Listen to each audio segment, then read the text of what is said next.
Lá vem história. Vamos fazer de conta que a gente está no ano de 2050.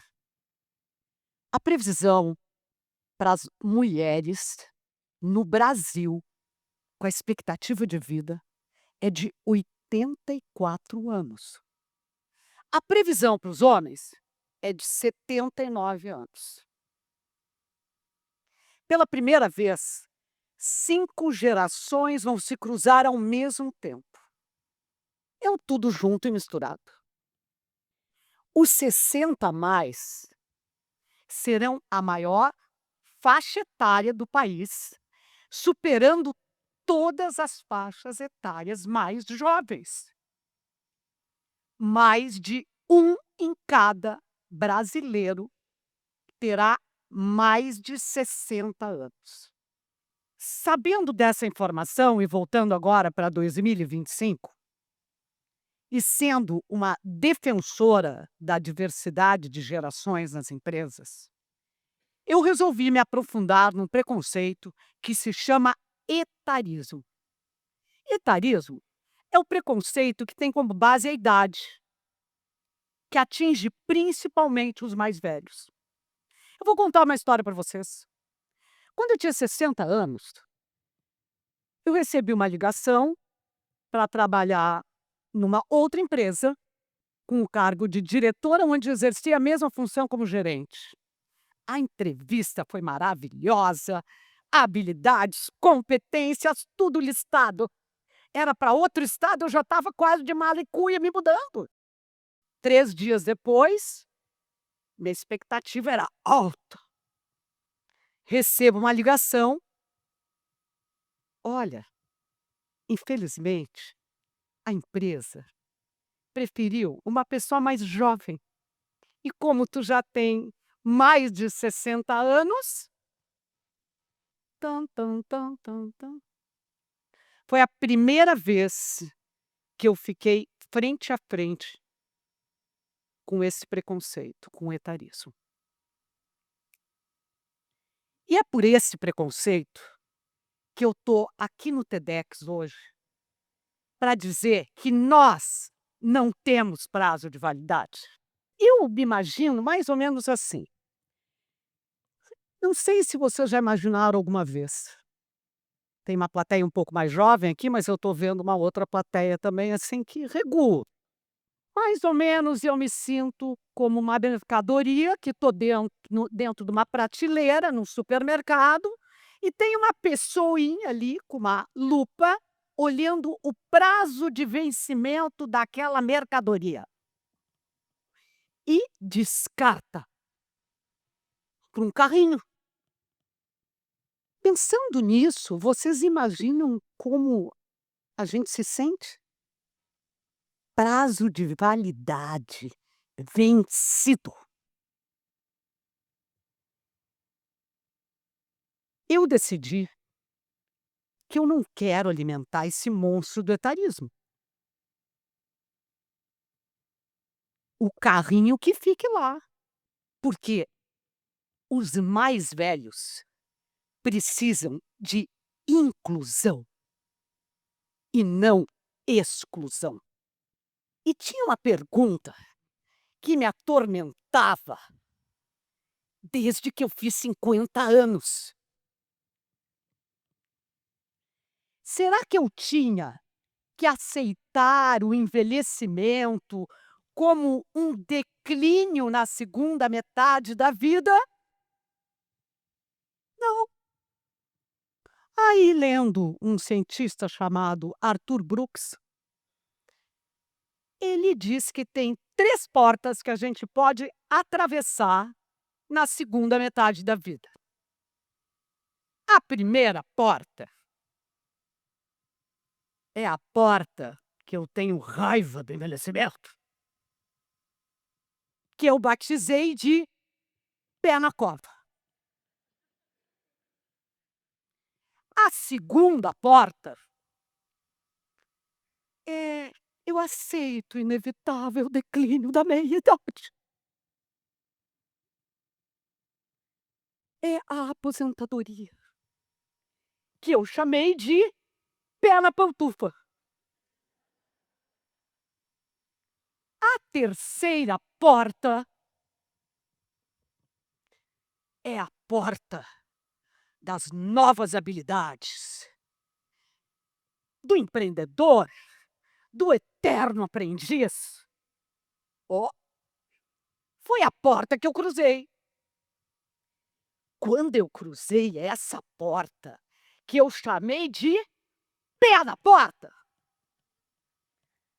Quando eu cruzei esta porta, sem cambalear, eu achei que eu era um carro abre-alas de uma escola de samba na Sapucaí. E a plateia, a arquibancada inteira gritava: 10, 10, 10, 10, 10. Mas será que só de 10 eu ia continuar vivendo com o pé na porta? Não. E para provar que eu poderia continuar vivendo, eu fui buscar conhecimento. E esse conhecimento mudou o meu estilo de vida e o meu jeito de pensar. Neurociência, psicologia positiva, palhaçaria terapêutica. Eu me formei palhaça. Eu sou a Magalice.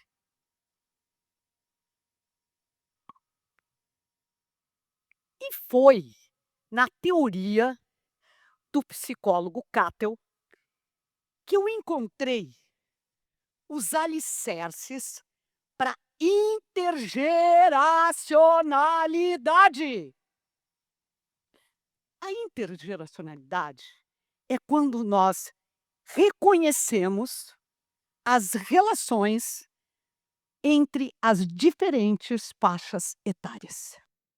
E aí eu fiquei pensando,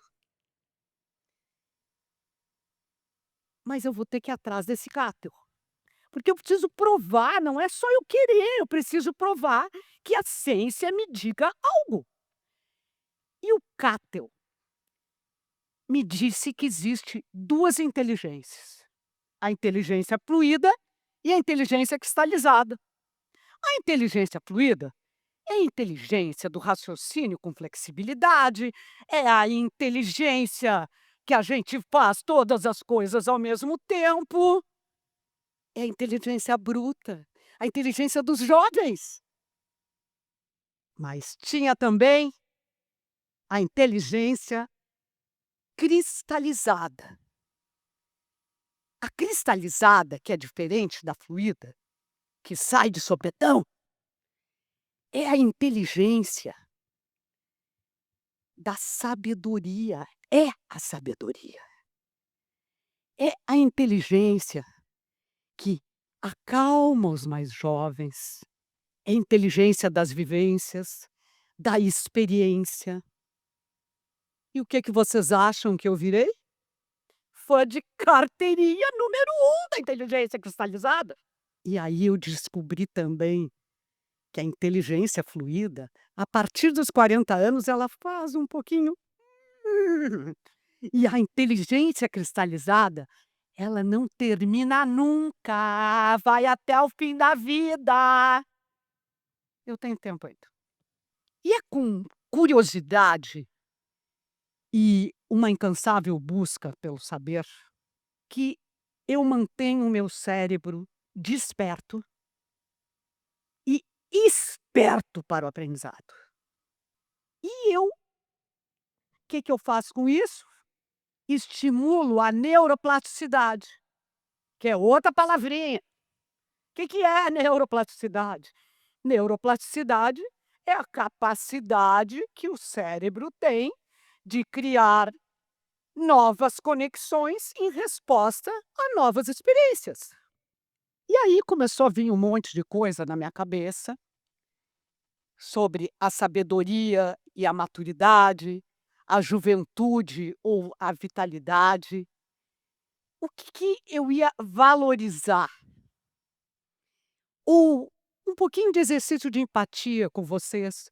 O que vocês valorizam? As diferentes faixas etárias ou a sabedoria ou a juventude?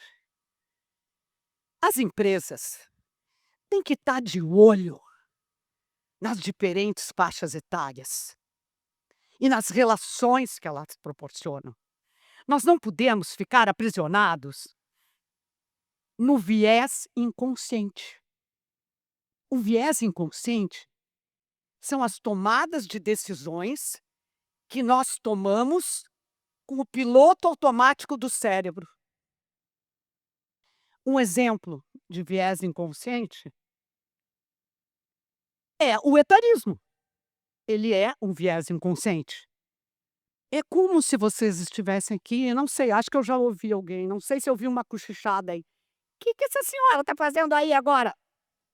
Ela não devia estar em casa cuidando dos netinhos, me embalando, o que ela está fazendo aí? Que ela está fazendo aí? A gente tem que investir na diversidade geracional, que é tão importante quanto a diversidade de raça, de gênero e de sexo. Quando nós desvalorizamos os mais velhos, não é só a idade que nós desprezamos, é a experiência, a ancestralidade, a sabedoria que passa de geração em geração, os griots. E nós não podemos permitir, vocês que estão aqui hoje nessa plateia, que nós sejamos rotulados de imprestáveis, incapazes, invisíveis, descartáveis. Sim, isto é um manifesto contra o etarismo. Estão convidados todos a participar deste manifesto. É um pé na porta no prazo de validade. Eu não podia acreditar que eu tinha prazo de validade. Eu precisava acreditar que eu estava num beco com saída. Eu não acreditei no prazo de validade e priorizei o meu propósito, que hoje é inspirar as pessoas com as minhas vivências, com as minhas histórias, contando a vida como ela é. Então, estando nesse beco com saída, eu resolvi que eu podia me reinventar sempre. Aos 71 anos, eu sou uma sobrevivente do etarismo. Mesmo sabendo que o envelhecimento é muito difícil de suportar. A gente quer inclusão, posicionamento estratégico dentro das empresas. A gente quer protagonismo. É essencial se reinventar sempre. E sem medo,